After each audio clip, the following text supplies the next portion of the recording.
With the big matchup at Rogers Place tonight, we meet up with Eddie Garcia from Locked On Kings to preview tonight's game between the Oilers and the Kings, and maybe even the potential first-round playoff matchup.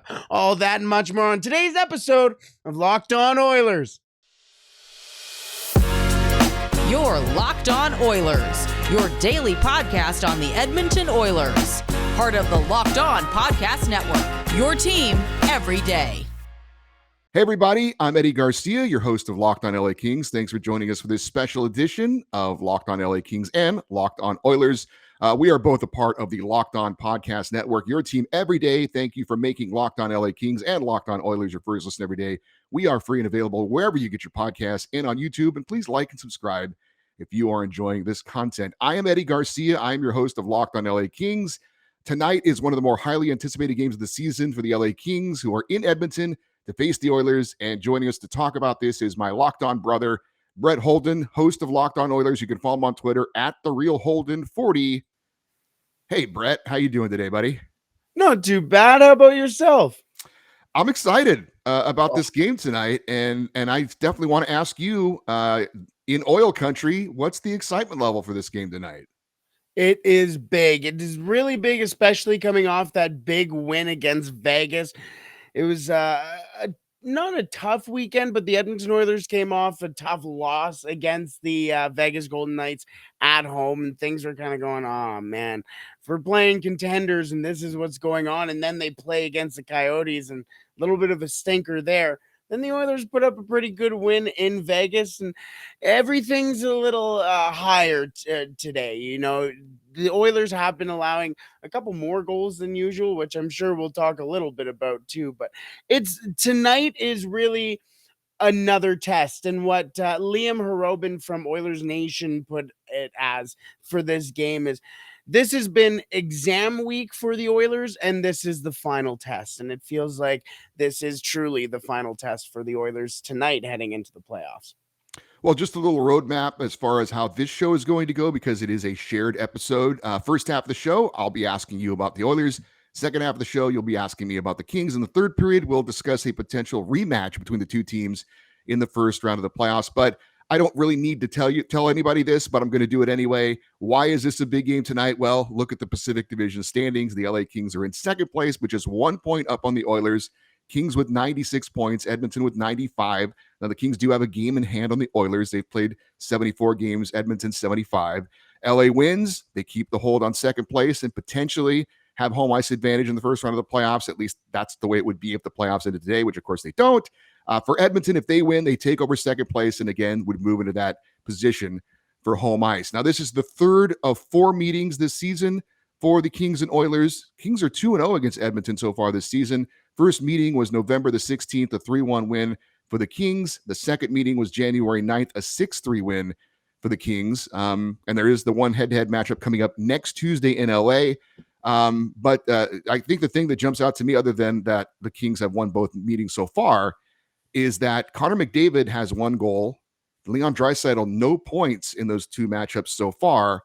And the Oilers power play, which we're going to talk more about in a second, is 0 for 7 against the LA Kings. Now, those meetings were a while ago. Both teams have had made moves at the deadline. They're a little bit different, but any thoughts on those previous meetings, Brett, or anything that you remember from those games that you think may kind of follow through for tonight, or things that need to change other than the final score for you guys? But your thoughts on those 2 meetings earlier this year? Yeah, 100%. And you bring up a really good point with the fact that Connor McDavid and Leon Draisaitl weren't on the score sheet or really in most of those games, and especially going into the playoffs, everybody is around Edmonton is going, oh, you're playing Danault and you're playing Kopitar. They know how to shut down players, especially Connor McDavid and Leon Draisaitl, which we have seen.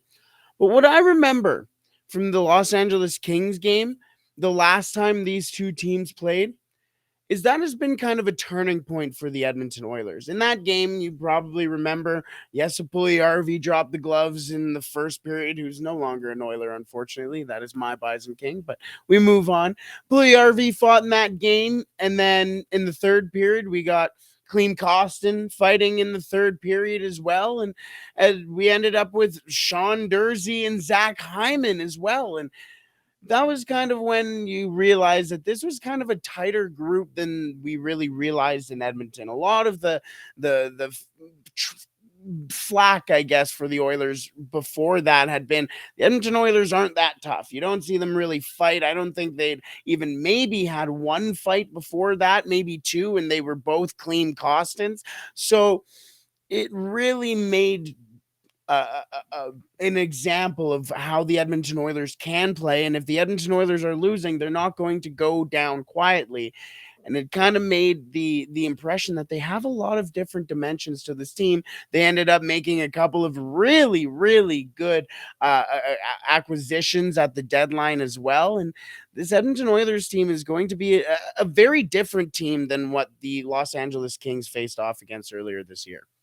Well, there is some big news today involving the LA Kings. The announcement was made that it will be Jonas Korpisalo starting in net for the Kings. And the reason why that is a big deal is that since he was acquired from Columbus at the trade deadline, he and Phoenix Copley had alternated starts every game.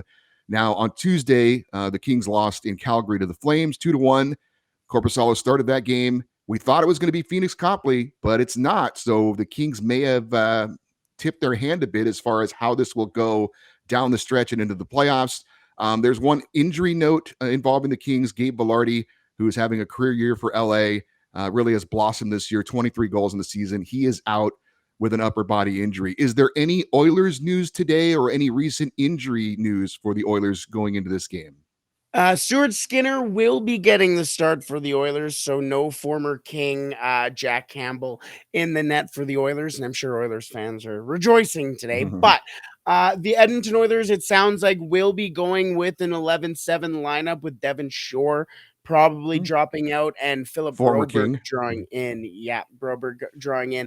But the Edmonton Oilers have had Ryan McLeod skating recently in practice, which has been nice because he's missed the last couple of weeks with an injury. He is out of a non-contact jersey, but it's not suspected that he will play in this game probably by the end of the week. Hopefully, he was skating in the bottom six, but that would be a big acquisition for the Oilers or a big addition to the Edmonton Oilers lineup here as well. But nothing really expected to change from the last game against the Vegas Golden Knights. And I think the idea will be with the defensive game in mind. You take away the extra defensive skater or defensive forward, I guess, and add that extra defenseman and let Connor and Leon play wherever they really want, really. Well, both the Kings and Oilers have been very, very good in the month of March. Matter of fact, no one's been better than the Oilers, 11-2-1. They have the most points in the NHL this month with 23. They're tied with Vegas for the most wins.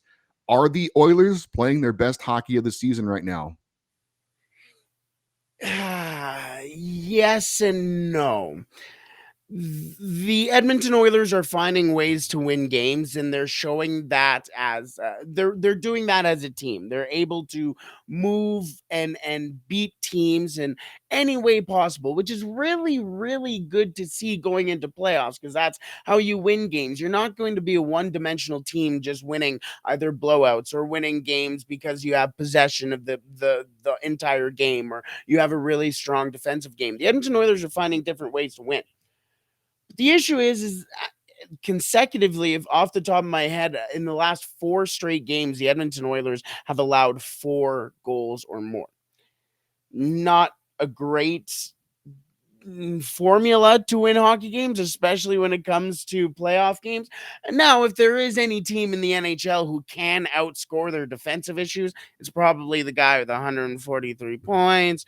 You know, the other guy has 100 plus points as well, and Leon Draisaitl. Ryan Nugent-Hopkins is probably going to have 100 points as well. Zach Hyman with 33 goals. The Edmonton Oilers are able to probably outscore their issues, but you can't really sustain that. Matthias Ekholm has really helped with that recently and has really shored up even Evan Bouchard as well. Nick Bukestad has been a great addition, but the Edmonton Oilers have found ways to win games, but as soon as they find their defensive footing, that is when the Edmonton Oilers will be playing their best hockey. Well, I know we mentioned earlier that the Oilers are 0 for 7 on the power play this season against the Kings. That said, I can assure you that for tonight's game, if the Kings take a penalty, I will be watching like I'm watching a horror movie with my eyes covered up a little bit, because for people that don't know, the Oilers power play is not just good, it's historically good. 32.7% effective on the power play. The NHL record is 31.9. So if they can keep these numbers up, it will be the best power play in a season since the 77-78 Montreal Canadiens. Is it just the obvious that makes it good, or what is it that makes this power play so unbelievably good? Ryan Nugent-Hopkins. You know what? There is the obvious of Connor McDavid and Leon Draisaitl, but there you go. There's the obvious. You go to Ryan or Connor McDavid and Leon Draisaitl, and that leaves former first overall draft pick Ryan Nugent-Hopkins, who's a veteran of this game, who can facilitate like nobody else, thinks this game so many steps ahead. He is such a facilitator and playmaker of this game that a lot of people end up forgetting about him, and then all of a sudden they go, "Oh, he has the puck. He doesn't have the puck, and it's on Leon Draisaitl or Connor McDavid's stick." He is really the facilitator of this, and name that stat too, and literally historic power play. The thing is that going into the game against the Vegas Golden Knights, the Edmonton Oilers were actually tied for first with that number at 31.9%. They blew up against the Vegas Golden Knights in that game too. And in the previous game against the Vegas Golden Knights, the Edmonton Oilers didn't really play well on the power play. So it seems like the word has kind of been anomaly for the Oilers against the Los Angeles Kings on the power play. And plus, Edmonton has traded Tyson Barrie, who was the quarterback of that power play the last time these two teams played. Since Evan Bouchard took over that quarterback spot, the Edmonton Oilers power play has gone up over 5% on the power play since Tyson Barrie left. So, and there's a lot of moving pieces with this Edmonton Oilers power play that not a lot of people really expect. Connor McDavid obviously is going to win the MVP. That was decided long ago. 143 points, 10th player in NHL history with 140 or more. First to do it since Mario Lemieux in 1996. It seemed to me, and I obviously want to get your opinion, he took it to another level in the playoffs last year against the Kings, and he's kind of never stopped that level into this season. Does it seem like what he did in the playoffs last year was kind of where it's hard to believe he could take it to another spot, but it seemed like he did against the Kings, kept it going in the playoffs, and then he's just kind of carried it forward into this season. Oh, it was genuinely, and growing up here in Edmonton, you always hear the stories of Gretzky and those teams. And my dad is a diehard Oilers fan, and just hearing him talk about Wayne Gretzky in the playoffs was like listening to fairy tales as a child. Now being able to watch Connor McDavid do literally, and it's not even hyperbole or exaggeration anymore. It's literally the stuff that Wayne Gretzky had done in his day right in front of our eyes. You sit there and, like you said, how can it get any better? And Connor McDavid and Leon Draisaitl this offseason sat down, and Leon said, you can score 60 goals, right? Like, just go and do it. And he did it. And he did it in less time than Austin Matthews last year as well. It seems like maybe it was that it seemed like last year's playoffs were different for the Oilers from the get-go. They were always a different team. They had everything together. And it seems like since then, Connor McDavid, it's almost even since that game 7. You may remember when him and he came in and absolutely rocked Sean Dursey on the first shift of the game. And everyone went, "Oh my goodness. Connor McDavid's like into it. He's legit, and he can really influence not only the game, but his team as well." It's scary to think that he can get any better, but he's only 26? Yeah, it is scary, that's for sure. So one final question from me before I pass it over to you. Stuart Skinner, you mentioned going to be a net. He was not expected to be the Oilers' number one goalie at the beginning of the year. That was Jack Campbell, but that hasn't worked out. How confident are you in him, who he has not ever had a NHL playoff start before? your confidence level in him going forward. You know what? I'm quite confident in Stewie. As there's a lot of things that go into goaltenders. Stats are one thing, and the numbers are their thing. The eye test is another thing. The team in front of them and the defense are a totally other thing too. I'm very confident with Stuart Skinner. He always has the proper mentality, and he's always worked his way up in the hockey ranks. He was the backup goalie, even dating back to SSAC Bantam hockey here in Southside Edmonton. He was the backup, worked his way into the starter, and ended up becoming a star in South hockey or South Edmonton hockey. Then ended up with the Lethbridge Hurricanes, worked his way as the backup, starting goaltender there, went into the ECHL, started as a backup in Bakersfield, then became the starter, and now he's here. It's always been step by step by step by step, and there's never really been a stage that has really thrown Stuart Skinner off of his game. And he's very he talks about he reads a lot off ice, and he talks about reading about stoicism and being very stoic, and you can kind of see it in his game. Maybe it's because the Edmonton Oilers have a very good history of anything but stoic goaltenders in the net. Even Jack Campbell, his partner, is anything but stoic. Mike Smith, Mikko Koskinen, Cam Talbot, we can go on, but it's a very calming presence that you can have back there for a goaltender who is only expected to start maybe 30 games this year. So, you know what? All-star goaltender, which is not saying much with the Pacific Division goaltenders, but I do think that I'm very confident with Stuart Skinner going into the playoffs. All right. So I've had my chance to ask Brett some questions. We're going to turn it over to him in just a second to talk to ask me about the LA Kings. But first, we need to let you know that today's episode of Locked On Kings and Locked On Oilers is brought to you by our friends over at FanDuel. This NBA season is winding down, and now is the perfect time to download FanDuel, America's #1 sportsbook, because new customers get a no-sweat first bet up to $1,000. That's a bonus bet back if your first bet doesn't win. Just download the FanDuel Sportsbook app. It's safe, secure, and super easy to use. Then you can bet on everything from the money line to points scored to three-pointers made. Plus, FanDuel even lets you combine your bets for a chance at a bigger payout with a same-game parlay. So don't miss your chance to get your no-sweat first bet up to $1,000 in bonus bets when you go to FanDuel.com/lockedon. That's FanDuel.com/lockedon to learn more. Make every moment more with FanDuel, the official sports betting partner of the NBA. All right, Brett, I pass the puck over to you. It is now on your stick, and the show is now yours.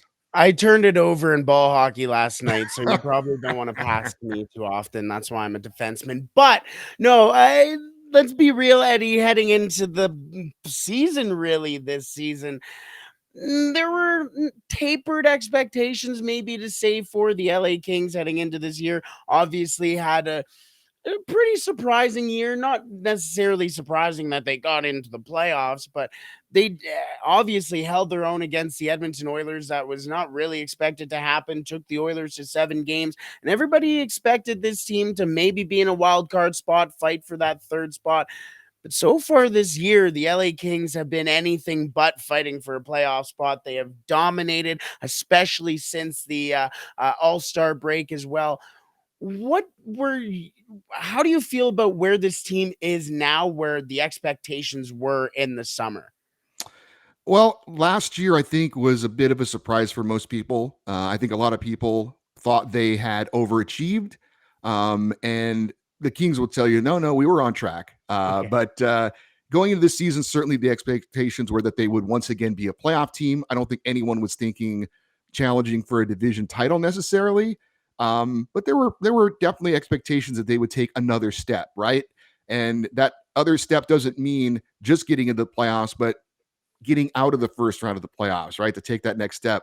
Obviously, they made some additions in the offseason, most notably Kevin Fiala coming over, getting the big deal, and he's delivered. He's their leading points producer so far in the season, and he's missed a few games as well, but he's back, and it seems to be pretty healthy at the moment. So, it was a little bit bumpy early on. There were definitely some defensive issues. Obviously, in net was very tumultuous with the 2 goalies that started the year no longer in the NHL, one traded, the other one in the AHL now. So that was certainly a part of the story to get that straightened out.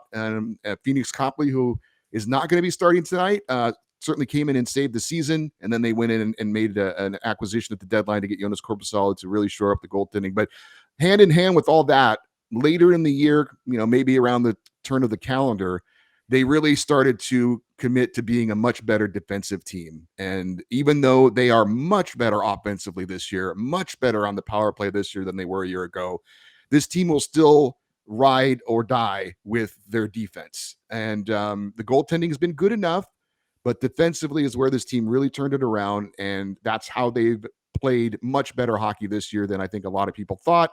They recently had a 12-game point streak going 10-0-2. So things are looking good for the Kings right now, but now there's the bigger test. Now there's the 2 games against Edmonton. There's the game against Vegas coming up. There's a game against Seattle.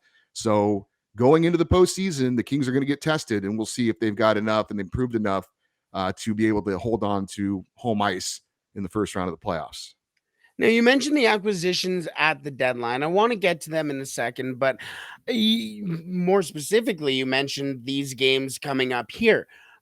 But you're heading into tonight's game after, as the LA Kings, you're heading into this game after a tough loss in Calgary against a team who, they're a desperate team, the Calgary Flames. They're looking to win any way possible. But is there any falterings or maybe concern heading into this game after the Calgary Flames game? Or do you think that was maybe not necessarily a one-off, but just a good game that ended up in the Calgary Flames' favor? Well, you mentioned Calgary obviously is a bit desperate right now, trying to get into the wild card. I think Jacob Markstrom was the old Jacob Markstrom in that game, which we haven't seen much this year. He played very, very well. But I think the thing that's encouraging if you're a Kings fan from that game is that they had multiple grade A scoring chances. They just didn't finish. It was just one of those games that for whatever reason, either Markstrom made a great save or they, just shot it wide trying to get a corner. So it would be a different feel, I think, if they didn't have those opportunities. It just kind of felt like it was one of those nights where either the goalie made a save or they just were off a little bit. But the scoring chances were there, especially in the first and second period. Third period kind of bogged down a little bit. So I don't think that game is going to be, too much of a hangover or a concern. I think the thing for Kings fans is, and I asked this on an episode recently after, when they went on that run where they had points in 12 straight games, are the Kings now an elite team? When you go on a streak of, it was a franchise record, by the way, a 12-game point streak. When you go on a streak like that, you're not just asking, are you a good team? You're obviously good, but how good are you? And I think the consensus was, no, this is not an elite team yet because they haven't beaten any of the top teams in the NHL. They had beaten some good teams, your Nashvilles, your Washingtons, Winnipeg, not bad teams, but certainly not the elite teams. And even though Edmonton is slightly below the Kings in the standings, I feel like they're taking on obviously an elite scoring team tonight, certainly elite talent tonight. So I think this is going to be a bigger test. And then the other game coming up in LA against the Oilers, the game against Vegas, Seattle, like I said, now we're getting those bigger tests to hopefully get kind of battle tested going into the playoffs. Now, let's go to those new acquisitions at the deadline. Gavrikov and Korpisalo, the addition there, but you also had to send off a player beloved in Los Angeles for everything he has brought to the Kings organization in Jonathan Quick. We have seen now the fruits of said labor, but that must not have been an easy deal in any sense of the term at all, right? No, there's no doubt. It was shocking. And he wasn't playing well. I know he's stepped up his game a bit in Vegas, but he was not playing well. He had lost his starting job. So from a hockey standpoint, you could understand it, but from an emotional standpoint, from the fans, for all he's done, greatest goalie in Kings history, put him on his back pretty much for the first Stanley Cup in franchise history. It was still a shock. It was a shock to the team as well. And, but I think honestly, the proof is in the pudding since that trade. And there were some people saying, oh no, this is going to mess with the room. Players are going to be mad at the organization for not showing loyalty to a legend. Well, they've played amazing since the trade. I don't know. Obviously the additions have been a big part of that, right? They addressed their 2 biggest needs in one trade.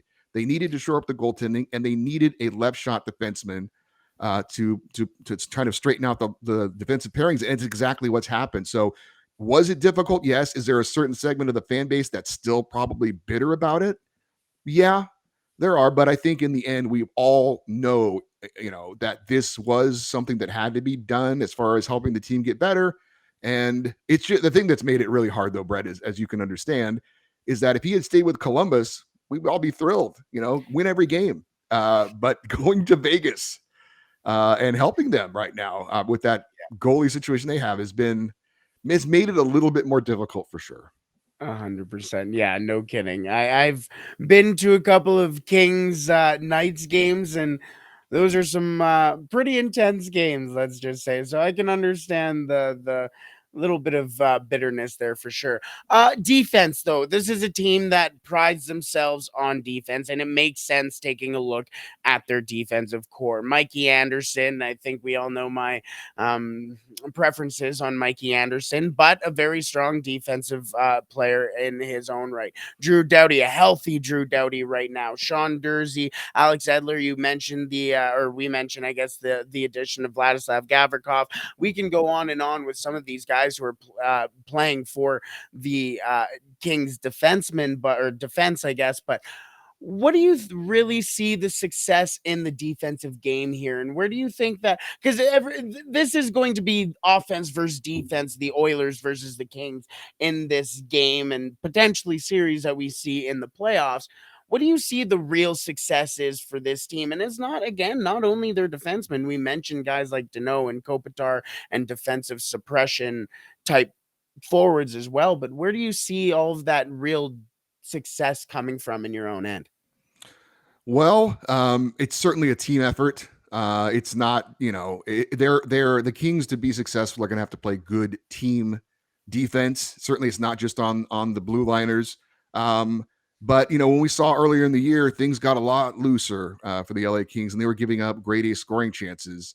And then they, Todd McClellan, the head coach, basically told them, you guys have to decide what kind of team you want to be. Are we going to be a team that's going to just try and outscore our issues, or are we going to be a team that plays the right way? Because I think if we play the right way, we're going to go where we want to go. But if we don't, I don't know what we're going to be. And it was kind of an interesting way of putting it, where the coach was pretty much putting it on them.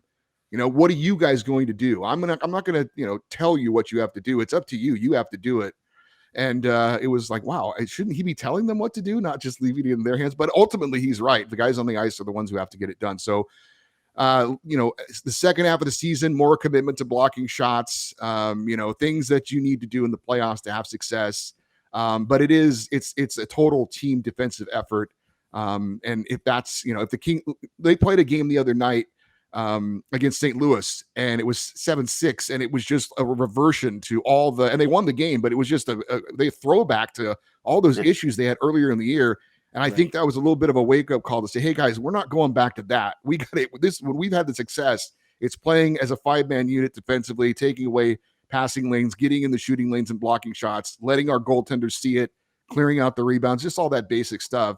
We can't trade chance for chance. Even though we won, that's just not the way we're not gonna have any success in the playoffs playing like that. So hopefully that game was a wake-up call. They did revert back to a better defensive game against the Flames, but it's gonna have to be at another level, obviously, tonight against the Oilers.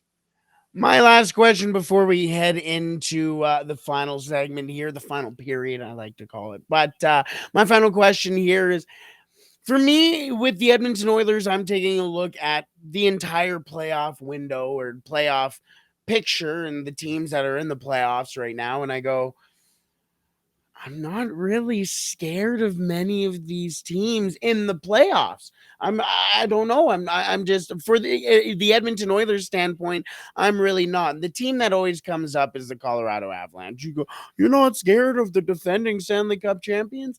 No, not really right now. They're a good team. You can't deny that, but everybody knows they're going to get their injuries back. Landeskog's going to come back. Manson's going to come back. But when those players are coming into the playoff series, it's going to be step one for those players, where everybody else in the series is going to be in playoff mode.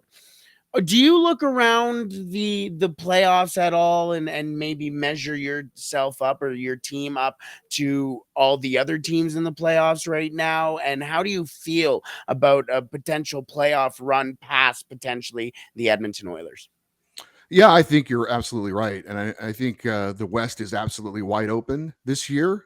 Sure, Colorado, give them their due respect, but they're not what they once were. And I'm not even sure Landeskog is coming back for the playoffs. We'll see.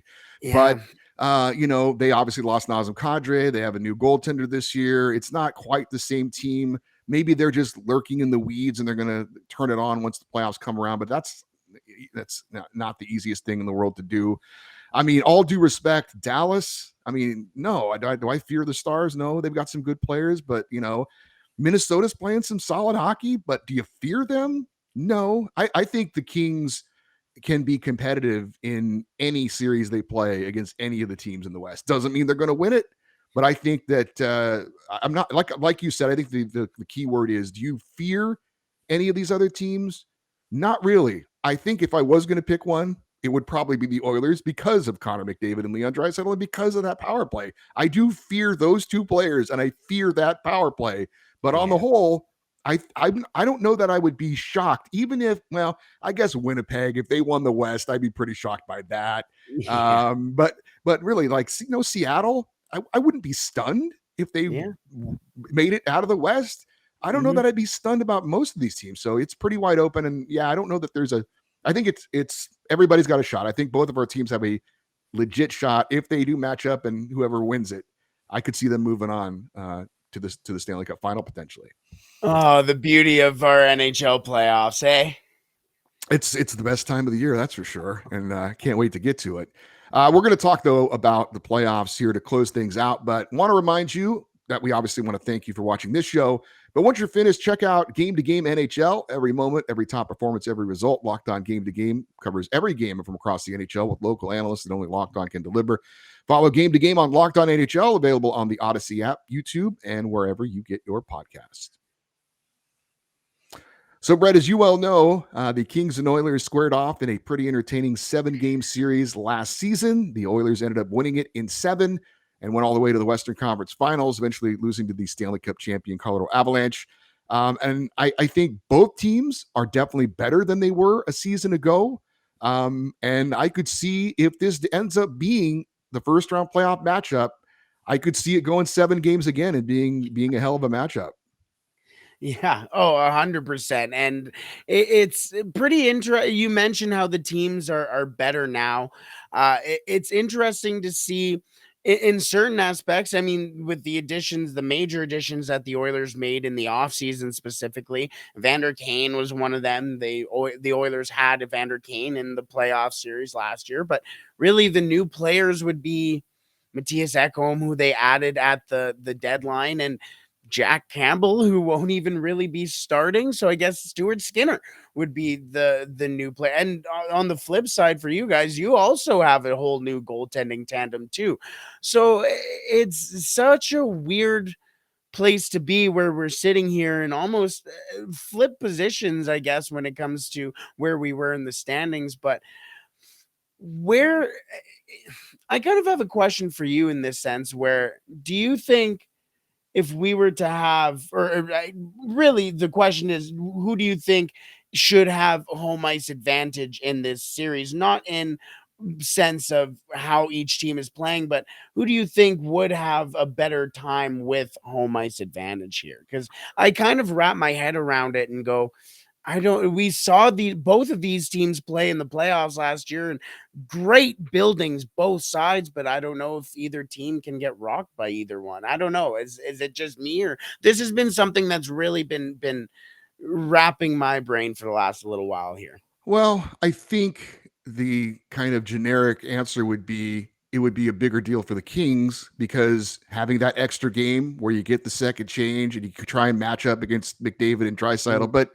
does that really work? I mean, I thought Mikey Anderson held his own last year against Connor McDavid in the playoffs, and he's certainly our best defensive defenseman. If you want to, I don't know if you want to call him a shutdown defenseman at this point, but he's definitely they would like him over the boards matched up against McDavid as much as possible, but no one's going to stop him. You might slow him down. You might try and keep him from getting to the areas of the ice where he's the most effective, but there's no one that's going to stop him. So in that sense, I don't know that it's that much of an advantage where it would be against another player, right? Another Right. really high level player, you want that last change to try and match up. But against that particular player, I don't know that there's any, it's a slight advantage, but it's not the advantage that you would think it would be with other players. He's just that good. He's that elite that it's not that big of a deal. But I guess if I had to pick who is home ice advantage more important for, I would think it would be the Kings because of that. Yeah, no, that makes a lot of sense too. And I think that is the issue for the Oilers in a potential playoff series is that everybody knows it's going to be McDavid Draisaitl that everybody's going after. I mean, like you said, it's how much can you really contain a couple of players who in 16 games last year in the playoffs had 33 and 32 points respectively. Like it's difficult. You almost can't, but do you think there's also a little bit of an upside for the Vancouver Canucks or the Vancouver Canucks? Hello, here for the Los Angeles Kings, excuse me. When it comes to stopping McDavid and Draisaitl in the playoffs, potentially because they have done it before, or at least tried to last year. But also, you guys have a healthy Drew Doughty as well, which is going to be, I think, the X factor in the series between the Oilers and the Kings. I do think the Kings we talk about both teams being better than a year ago. Mhm. I think, if you look at that series, obviously you mentioned Drew Doughty. Victor Arvidsson also didn't play in that series. He's a True. big part of the Kings offense. And I think when you talk about, it's cliche, but a good defense is a good offense. If we make Connor McDavid and Leon Draisaitl work in their end of the ice, that's probably the best weapon we could have to keep them out of the King zone as much as possible or make them work defensively. Maybe that wears them down a little bit later in the game. So because the Kings are better offensively this year, and are more of a threat, and the power play is a lot better. That was you look at last year, that was the big tipping point in the scales. The Oilers power play was so much better than the Kings. It was such a huge advantage. And look, as we said, the Oilers power play is historically good, but it's not. I still think that matchup is not nearly as lopsided as it was. Is that check the box for Edmonton? Yes, of course. It's better than the Kings, but it's not that much better where it's just this overwhelming advantage for the Oilers. So the Kings have made some improvements. I think they can score better. The goaltending, we'll see. I think it should be better. But I think the Kings are better equipped this year to take on the Oilers. If you remember last year, and I know you do, it was interesting. When the Kings won, it was a 1-goal, 4-3, 3-2 game. When the Oilers won, they kicked our butt. They blown us out of the water. So I think this series, if it does match up again, I think it'll be a little bit more competitive from those types of scores. I don't think we're going to see any kind of really lopsided scores this time around. Now, your team and going into playoffs too, let's talk about the forwards here, where the youth have kind of stepped up too. We've talked about the Kopitar, we talked about Dino. We haven't even talked about really Kempe as well either, but how about like Quinton Byfield as well, who's been having a really good year? I'm looking at your lines now, or the lines from the last game, and Byfield was slated on the top line, which has been great to see the development and eventually into his game too. But even Rasmus Kupari, I love Arthur Kaliev. I don't know what it is, but I just love that kid. It may be his mean face that's always skating around there, but I love Arthur Kaliev too. You guys have really fun young players to me, but do you think we saw Kaliev in the playoffs as well last year with the Kings too? But how do you feel about their development in the playoffs or heading into the playoffs there, especially going against? We obviously talk about McDavid and Draisaitl, but going up against them so often here. I think Byfield is certainly the one that is the most interesting because he's played center his whole life. I don't know whose idea it was to put him on the wing and put him on the top line, but when they did that a couple months ago, we were like, what are they doing? I don't understand this. And there's still a lot of Kings fans who are skeptical as to the impact he's had because he isn't scoring any goals at all. And he's been kind of more of a forechecker than anything. But there's no doubt that Kopitar and Kempe's stats have taken off since he joined their line. So he's had a huge impact on this team, even though statistically, if you're just looking at it, you wouldn't think he has, but he really has. So it's great to see him doing something positive to impact this team, even though those numbers aren't there that everybody would like to see them. But he's certainly playing a very key role, and it's going to be interesting to see how he kind of assumes that role going forward into the playoffs when obviously everything gets ratcheted up a lot higher. And real quick, Arthur Kaliev has been a bit of an enigma for the Kings. He's second on the team in power play goals. He's their top player on the second power play unit, but Todd McClellan has not been playing him at all lately. Yeah. And we're all wondering why. What's the issue going on there? He did play against Calgary. We'll see if I don't know if he's playing tonight or not, because it's been kind of a rotating door on that fourth line on the right wing. But a lot of Kings fans are like, why are we not seeing him more? If nothing else, just for him on the power play with that elite shot that he has. But he has not been getting the ice time a lot of us feel like he should be getting. We'll see how that goes down the stretch. Yeah, that whole situation to me, since he came into the league, has really been interesting to me, because you mentioned his power play prowess is like elite when it comes to almost anyone in the NHL. And he sits there, and you mentioned his shot. Yeah, I don't know. I've always loved Kaliev here, but aren't we going to have such a great series? I'm putting it into, putting our fingers, crossing our fingers, but we're going to have such a good series, eh?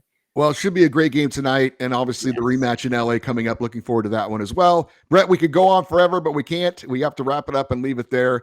If you guys want to follow Brett on Twitter, he is at @TheRealHolden40, and of course, you can find him on wherever you get your podcasts and on YouTube with the Locked On Oilers show.